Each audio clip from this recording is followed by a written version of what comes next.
Hello guys, स्वागत है आपका एक और न्यू वीडियो में। और आज की इस वीडियो में हम यू यू हाकुसो के सीजन 1 के एपिसोड 2 की फुल स्टोरी को कवर करने वाले हैं। तो बिना टाइम वेस्ट करे चलिए शुरू करते हैं। एपिसोड 2 की शुरुआत कुछ बच्चों को दिखाते हुए होती है जो एक पार्क में खेल रहे होते हैं। और उसी पार्क में हम एक आदमी को देखते हैं जिसके हाथ में एक अजीब तरह की गोलाकार चीज होती है। उस अलग तरह की चीज को देखकर उस आदमी के पास एक बच्ची आती है और पूछती है, अंकल यह क्या है। मगर तभी वह आदमी वहां खेल रहे सभी बच्चों की आत्माओं को उस अलग तरह की चीज के अंदर कैद कर लेता है और वहां खेल रहे सभी बच्चे बेहोश हो जाते हैं। फिर हमें कोएनमा और बोतान को दिखाया जाता है जो यूसुके को स्पिरिट एनर्जी का इस्तेमाल करना सिखा रहे थे। मगर यूसुके को स्पिरिट एनर्जी का इस्तेमाल सीखने में बहुत ज्यादा वक्त लग रहा था। कोएनमा यूसुके से कहता है, तुम्हें जल्द से जल्द स्पिरिट एनर्जी का इस्तेमाल करना सीखना होगा। बिना स्पिरिट एनर्जी के तुम उन 3 योकाई को नहीं हरा सकते। और उन्होंने स्पिरिट वर्ल्ड के खतरनाक 3 हथियारों को भी चुरा लिया है। फिर कोएनमा देखता है कि एक योकाई ने धरती पर बहुत से बच्चों की आत्माओं को चुरा लिया है। यह देखकर यूसुके और बोतान बच्चों से मिलने के लिए अस्पताल में जाते हैं। बोतान यूसुके से कहती है, अगर गोकी इन बच्चों की आत्माओं को निगल गया तो इन बच्चों को बचाने का कोई रास्ता नहीं बचेगा। हमें गोकी से इन बच्चों की आत्माओं को छुड़ाना होगा। कुछ देर बाद उस अस्पताल में यूसुके से कुआबारा मिलता है और उसके दोस्त भी वहां होते हैं। कुआबारा यूसुके से पूछता है, गिरिनो को क्या हो गया था? तुमने उसे बहुत ज्यादा मारा था और वह नॉर्मल भी नहीं था। यूसुके कुआबारा से बताता है कि वह एक योकाई के वश में हो गया था। तभी बोतान यूसुके को वहां से ले जाती है और कहती है, तुम सबको इस बारे में नहीं बता सकते। फिर कुआबारा कहता है, लगता है यूसुके पागल हो गया है और मुझे तो वह लड़की भी पागल लगती है। मगर कुआबारा के दोस्त पूछते हैं, कौन सी लड़की? हमें तो कोई लड़की नहीं दिखाई दे रही। मगर कुआबारा को वह लड़की दिखाई दे रही थी। यह सुनकर कुआबारा के दोस्त वहां से चले जाते हैं और कहते हैं, लगता है तुमसे फिर से भूत दिखने लगे हैं। तान फिर यूसुके को बताती है कि उन तीनों योकाई में से सबसे ज्यादा खतरा इंसानों को गोगी से है, जो इंसानों की आत्माओं को खाता है और उसे बच्चों का शिकार करना ज्यादा पसंद है। और वह उन आत्माओं को उस भू के गोले में कैद कर कर रखता है। यूसुके फिर केको के रेस्टोरेंट में खाना खाने के लिए जाता है जहां उसे वह बच्चा मिलता है जिसकी उसने जान बचाई थी और उसकी मोम भी वहां होती है। केको यूसुके को बताती है कि यह कल भी यहाँ तुम्हें थैंक यू बोलने के लिए आए थे। यूसुके उस बच्चे से पूछता है, क्या तुम अब ठीक हो? मगर वह बच्चा थोड़ा सा दुखी होता है। उसकी मोम यूसुके को बताती है कि हमारी कॉलोनी के ग्राउंड में खेलते हुए कई बच्चे बेहोश हो गए थे, उसी कारण मासारू थोड़ा सा दुखी है। यूसुके फिर उस बच्चे से उस जगह के बारे में पूछता है जहां वह बच्चे बेहोश हो गए थे। फिर यूसुके उस पार्क में पहुंचता है और देखता है कि आज भी बहुत से बच्चे खेलते हुए बेहोश हो जाते हैं। फिर यूसुके को वह योकाई दिखाई देता है और यूसुके उस योकाई का पीछा करने लगता है। मगर उस योकाई को पता चल जाता है कि यूसुके उसका पीछा कर रहा है और वह वहां से भागने लगता है और एक कार पार्किंग में जाकर छिप जाता है। यूसुके जब उस कार पार्किंग में पहुंचता है तो उसे वह भू का गोला दिखाई देता है। यूसुके जैसे ही उस गोले को उठाता है तभी वह योकाई एक राक्षस में बदल जाता है और यूसुके पर हमला करने लगता है। यहाँ पर यूसुके और योकाई के बीच बहुत खतरनाक लड़ाई होती है। मगर वह योकाई बहुत ज्यादा ताकतवर होता है जिस कारण यूसुके उसके सामने टिक नहीं पाता और बहुत ज्यादा जख्मी हो जाता है। तभी वहां पर वह छोटा बच्चा आ जाता है और वह उस राक्षस से कहता है, मेरे भाई को छोड़ दो। तभी वह राक्षस उस बच्चे की आत्मा को निकाल लेता है और खाने लगता है।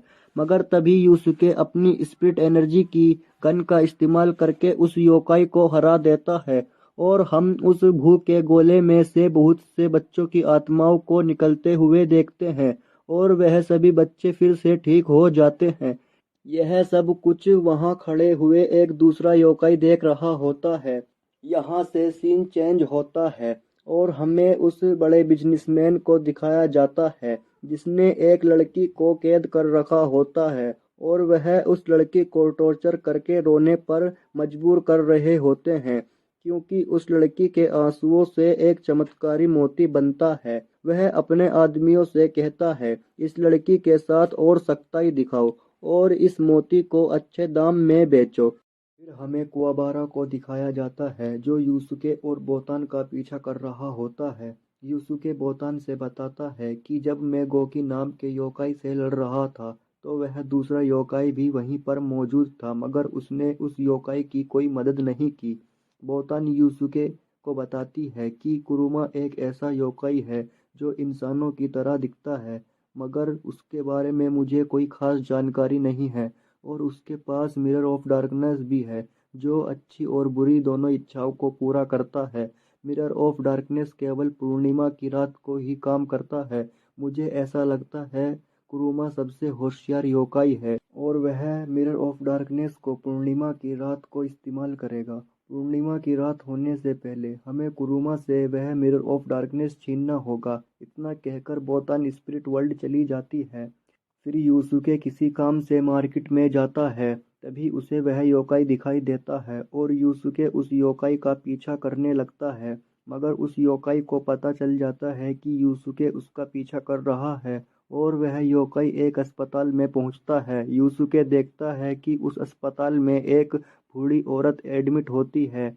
यूसुके को वह योकाई बताता है कि आज से 17 साल पहले मैं एक खतरनाक शिकारी से बचकर अपनी माँ के पेट में पल रहे बच्चे में समा गया था। तभी से मैं यहीं पर अपनी माँ के साथ रहता हूँ और मेरी मोम बहुत ज़्यादा बीमार है। उनके पास 1 महीने का समय बचा है और मैं उस मिरर ऑफ डार्कनेस का इस्तेमाल करके अपनी माँ को बचाना चाहता हूँ।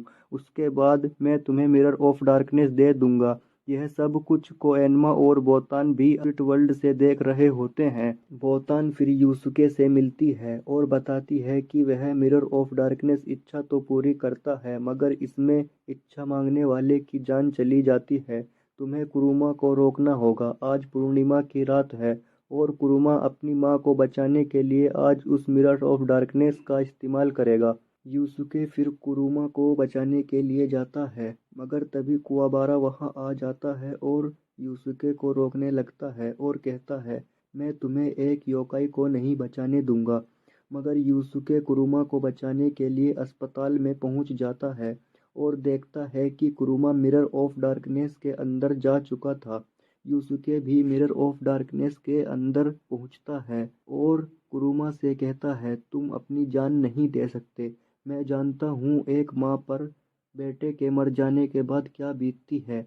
और यूसुके अपनी आधी जिंदगी मिरर ऑफ डार्कनेस को दे देता है, जिस कारण कुरुमा बच जाता है और उसकी मोम भी ठीक हो जाती है। कुआबारा फिर यूसुके से माफ़ी मांगता है और कहता है, मुझे माफ़ करना, मैंने तुम्हें गलत समझा। फिर हमें उस तीसरे योकाई को दिखाया जाता है जो उस चमत्कारी मोती की मदद से एक आदमी को देख रहा होता है जो कार में जा रहा था। फिर वह योकाई उस आदमी को पकड़कर उससे वह चमत्कारी मोती छीन लेता है जो तारुकाने का आदमी होता है। फिर वह आदमी तारुकाने से बताता है कि वह चमत्कारी मोती एक योकाई ने चुरा लिया।